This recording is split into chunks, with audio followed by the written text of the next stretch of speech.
right, what's going on, everybody? It is November 10th. So we are 4 days away, actually 3 days away from the 14th, which is the opener for Kentucky Modern Gun. Really excited to get the great equalizer in my hands. I mean, it has been a rough season so far between all the work that we're putting in at work, plus all the work we're putting in, stand time, and just not seeing those mature bucks right now. So I guess it's been at least 5-6 weeks since I videoed and actually seen a mature buck on the hoof. So Matt and I came out here last Saturday and we threw out a couple bags of corn. I threw a camera up in a tree, way up in a tree, just to get some intel on this place because we haven't been out here all season long. So I just came back out here to do a card pull, brought us a couple more bags of corn, and yeah, pretty excited. We got a ton of deer activity hitting that daylight activity.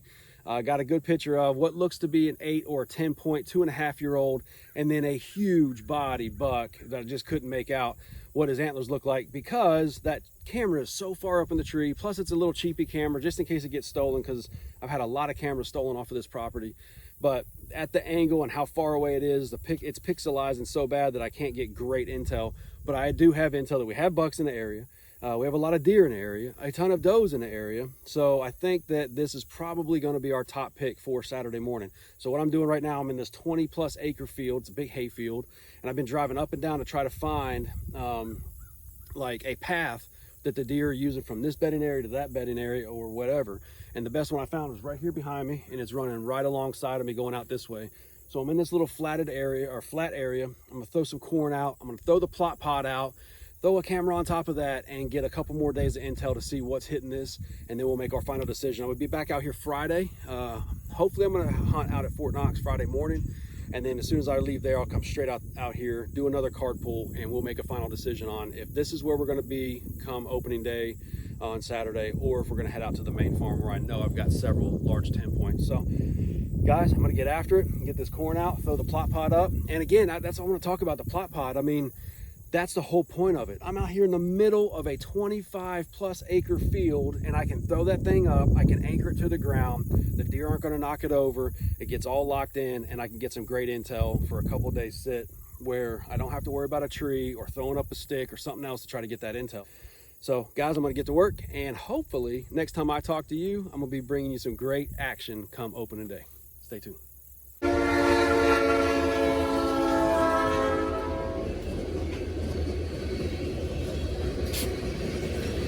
Good morning, everybody. Gonna make this one short and sweet. It is 5:30 in the morning. It is let's see, November 13th, so Friday the 13th.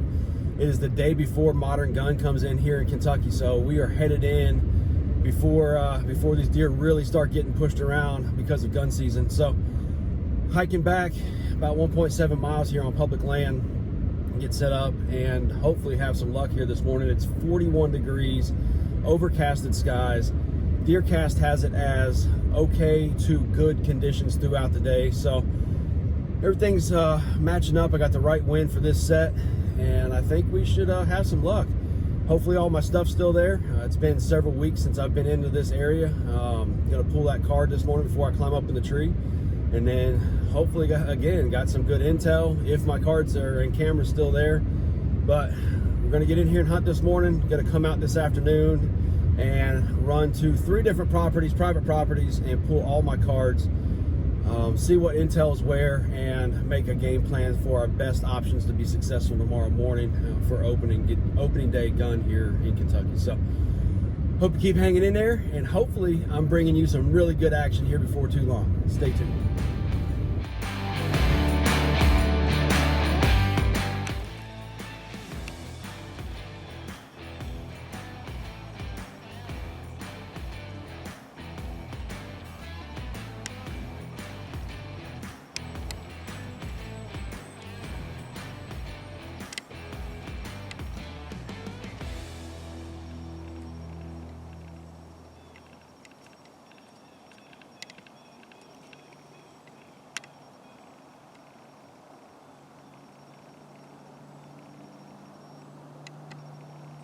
It is 12:30, and man, that is a long hike.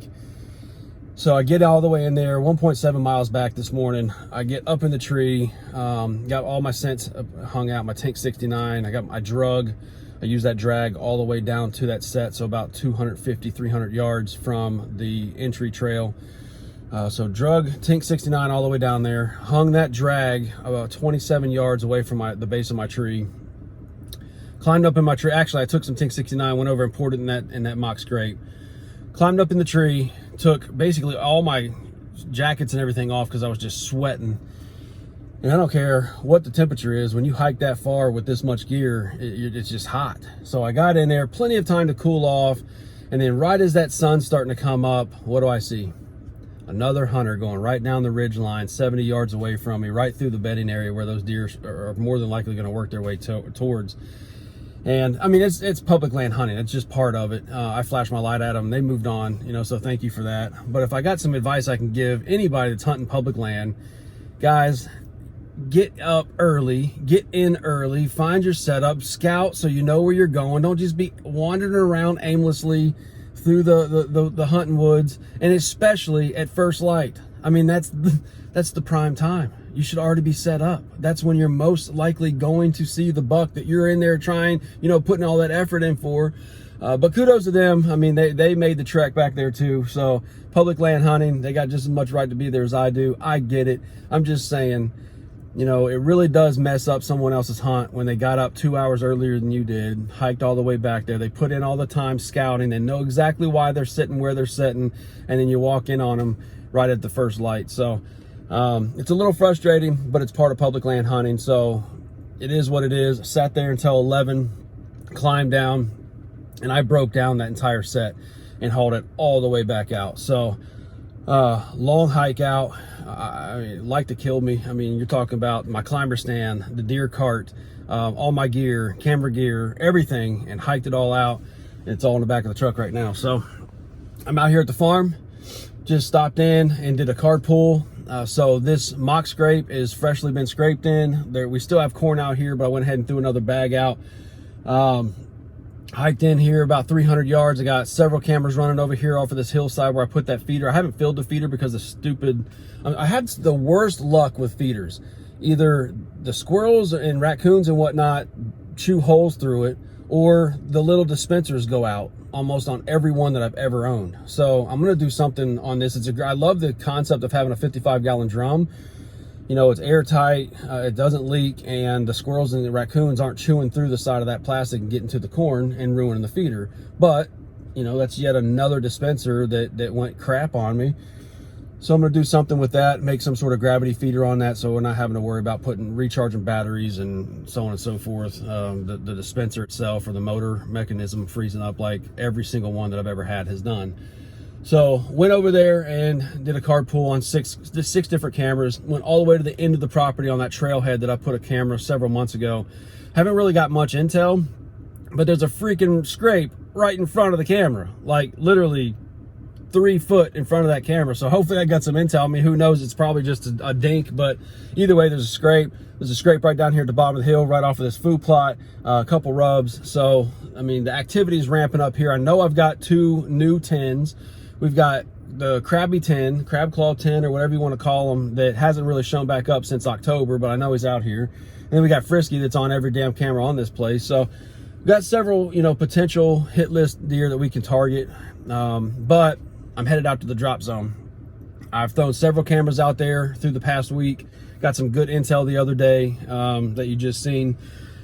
A lot of deer. I mean, a lot of deer and a lot of small bucks. But got one huge body deer. I'm assuming it's a buck because his head was back there. And again, I didn't get really a good picture of it, so I couldn't tell what he is. So made some adjustments to my cameras, hopefully get some better intel. And then I dropped that corn out there at 157 yards from the barn, and then threw my plot pod and another camera up. So we're gonna go out, take a couple more bags of corn, do a card pull on all those cameras, get everything set up, and then we're gonna determine whether we're gonna hunt here first thing in the morning for the modern gun opener, or if we're gonna be hunting out at the drop zone. I'm really excited about the drop zone because it hasn't been hunted. It doesn't look like anyone's been trespassing on that land this year. So I think we have a good opportunity, and the way I want to set this up is to be up in that barn and then mat down in that bottom, and we're basically covering that whole 20 some odd acre field plus the bottom. So really nothing, it's almost bulletproof, great entry. Wind's gonna be perfect tomorrow for that setup. And then I got a brand new Glendale Rut Buck Decoy. Man, that's hard to say. And what my plan is to go about 75 yards out, place him quartering two to that shot placement. So that way you would think any buck that wanted to come in and challenge that decoy is gonna come head on, giving me a quartering away shot at the vitals. So I think that's gonna be our plan, but I won't make that determination until I check all of these memory cards. I mean, there's thousands and thousands of pictures to go through, but we'll make our final call, and we're gonna be out there no later than 4:30 in the morning, all set up, ready to go. So guys, continue to hang in there, and we'll see you first thing tomorrow morning.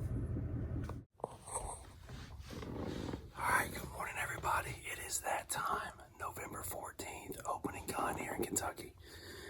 It's like 34 degrees. So Matt and I are out of the drop zone. Went out there about 100 yards and put up a big Glendale buck decoy, along with a doe decoy about 30 yards, 25 yards from that. The doe smells like Tink 69. The buck smells like Tink's dominant buck. So we left the scent trail all the way back about another 75, 70, 50 some yards. Yeah, about 60 yards past the decoys is the corn pile. So we've got this 20-something acre field all played out. And then Matt is over here to my right hunting this holler. And it's a pinch point, a transition point. So I had good intel yesterday. Got some decent bucks on this property. So we're gonna sit back and hopefully make something happen for you guys this morning. Stay tuned.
What'd you do, Matt?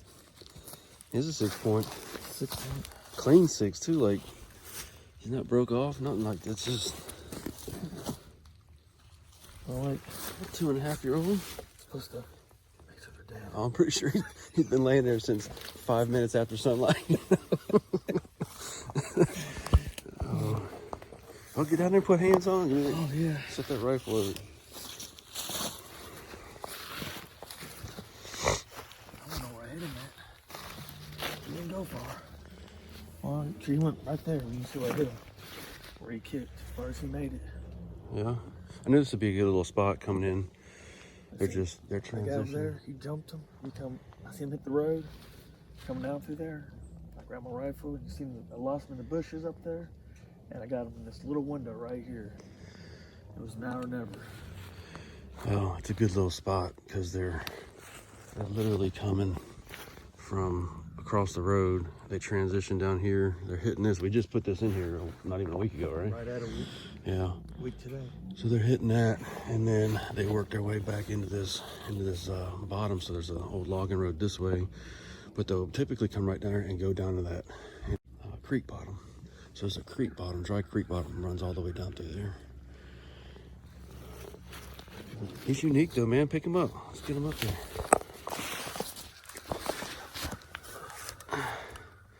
Just a straight 6.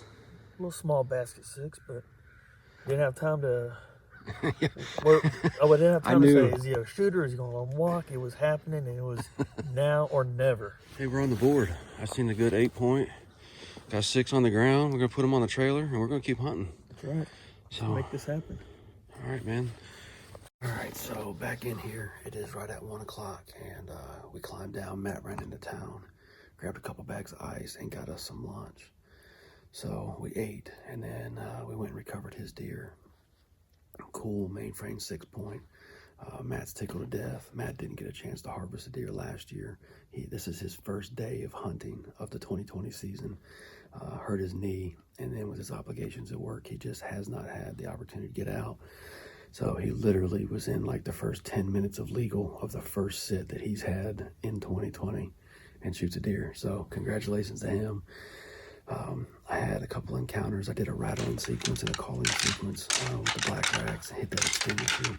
Really made that scenario like there was some sort of breeding situation going on up here. Within a couple minutes, I had those 2 does work their way up into the field. And then they didn't like the decoys at all. They milled around here for like 10 minutes. And then they left back to the far left corner of this field. About 30 minutes later, I hit another rattling sequence with the black racks. And within minutes, I looked over to my left and I see this 8 point. He was going to skirt the wood line. I don't think he ever saw the decoys. So I grunted at him. And when I grunted at him, I got his attention. So he came up on the back side of this hill. And about the same time he was going to make the approach into the decoy, he got startled. He jumped. Well, what it was, a coyote was going across. I'm not sure if I got footage of it or not, but a coyote was cutting the backside of this field, and he saw that, and so I thought he was going to bust out. So I snort wheezed at him, and then he locked in on the decoy and started coming in. But he came up, kind of got around the buck decoy, looked over at the doe decoy, worked his way into the middle of both of them, and then left. I don't know, just not your typical rutting behavior. Matt's buck, the hocks were not all black. I mean, they weren't black at all, matter of fact. So anyway, I just don't think that these bugs, that the rut is really full blown going on out here right now. Now the other guys, they have said they've been covered up with rutting activity all day long, and they're in different parts of the state. But where we're sitting, from what I've seen this morning, that's no more than just normal cruising of a buck coming across the field. I mean, he responded to the calls, I think, but I think that gave him the confidence to come out of the woods and into this open field.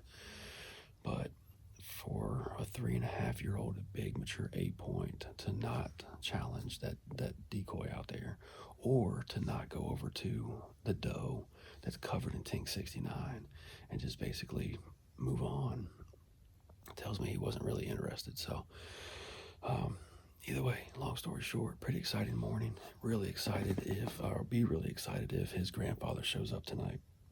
So we're gonna hang tight until dark, and hopefully we're closing this thing out. And I'm doing the victory kneel behind a big old mature whitetail here before the close of the first opening day of 2020 gun season here in Kentucky. Guys, keep hanging in there.